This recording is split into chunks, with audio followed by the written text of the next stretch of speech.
Sitting to my left, I know I don't have to tell you guys who I have here with me, but we're going to give her the proper introduction anyway. R&B soul sensation, Miss Brianna Colette. So how are you doing this evening? I'm doing amazing, incredible. Spring is on its way, so I can't wait. Yeah, absolutely, and we're definitely happy to be sitting here with you. The last time we spoke to you, you were working on some other projects and doing some other things, but now you're on a different spectrum of your musical career. Let's get a little in depth about what's going on with Miss Brianna Colette and the new projects and the things that you're working on. Yeah, so as of right now for 2013, I'm currently preparing for my R&B Soul Tour, headlining in Russia for 3.5 weeks. I'll also be touring with Chris Robb and Nadia Washington. So I'm really excited about that. That's going to be amazing. And I'm working on some new music. Some real sexy, sensual. You know how I do. I got to keep it sexy. Brianna Colette's always going to keep it sexy, but fun at the same time. Yeah, most certainly, and like she says, she always keeps it sexy, keeps it soulful. Speaking of the sexy and the soulful acts that you put out there, you just currently did some shows in SOBs and Drom. Of course, Vocab magazine was there to get the behind-the-scene footages and the performance itself. Let's talk about some of the newer headlines that you're looking forward to doing, and how did you feel doing the performances that you have done already? Well, doing Drom, it was incredible. I mean, for me, I can say a performance is successful when the sound is great, when the audience is just in tune and you've got that connection with them. And at SOBs and at Drom, the audience was incredible. So, I mean, to really get that energy back from them, it just gives you more energy on stage. And really just having an amazing sound guy or a sound woman, someone who can really bring out the crispness in your voice. And someone like me, I don't sing really loud. So I need someone who kind of understands my vocals and my sound and can really bring that out through, the sound system to give me the best sound. Because some people are still just hearing me for the first time.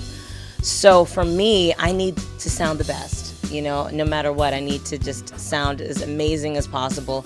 But Drom was great. I had a lot of fun.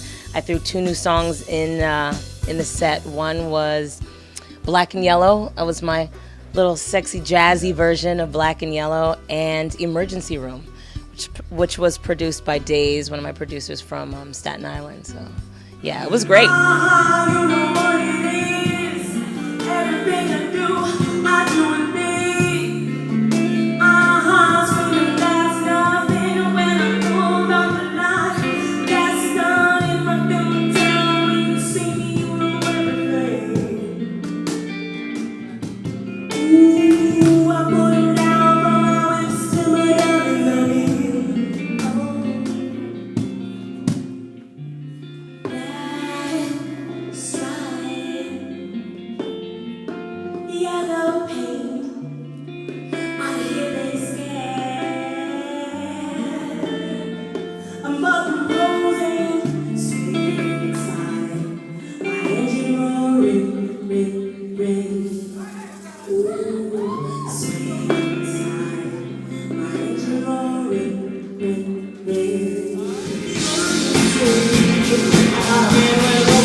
Are you going to do any more performances in New York before you head out there to Russia? Absolutely. We have a couple things in the works, so we're going to try to squeeze in as many shows as possible before I'm gone for the month of May. Yes. I wish we could come out there to Russia with you, but we definitely want to wish you well. So let's talk about the project that you're working on. I know you talked about 2 of the previous songs. That's new music.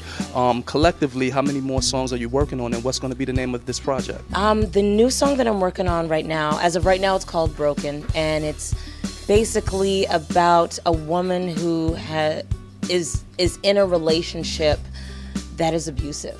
You know, she's either, you know, it could be really either she's been physically abused, physically and verbally abused, and how those women sometimes end up staying in those relationships for a long time, you know, and then one day you finally just wake up and you're like, I just got to get out of this. You know what I mean? But you, through the pain and the struggle and the love that's kind of mixed in there, you're so attached and scared to break away, you know? And the song just kind of talks about being broken in two, you know, and just having these pieces that you've got to put back together. Really, as a woman, just putting yourself back together so that you can move on. Because as you get broken in a relationship, you really don't want to carry that baggage to the next relationship. And a lot of people do that, and they don't even realize. So the next person you date is really dealing with what happened in the previous relationship, which is not fair to them, you know, but it happens. So hopefully this song will help some women get through that and realize that you don't have to be broken. You know, you can heal yourself. What is your preparations for sitting down and writing songs and, you know, getting songs together?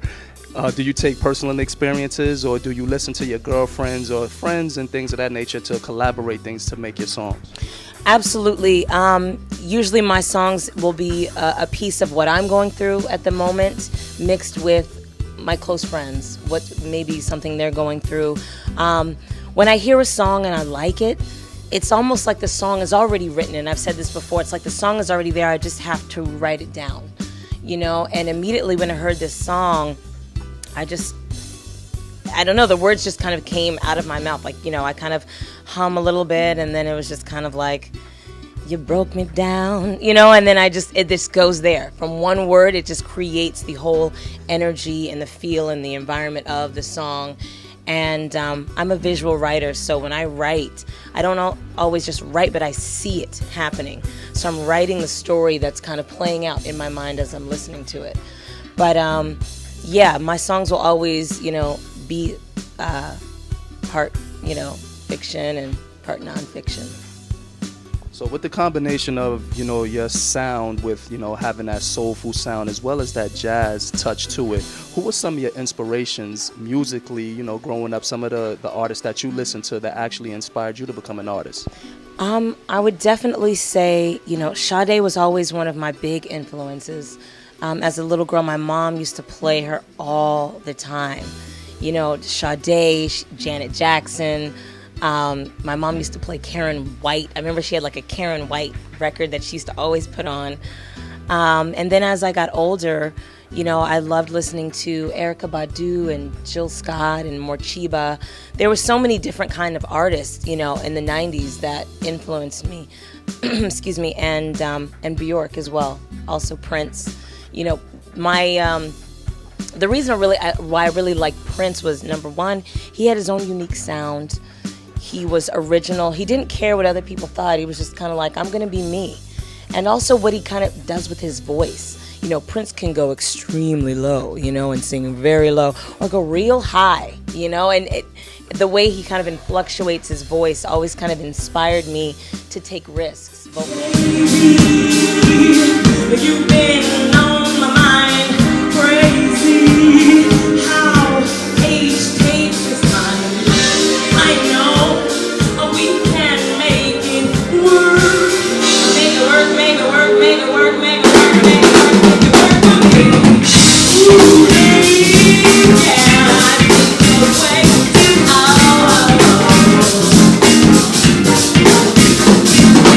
I think you're too old, and you think I'm too young.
how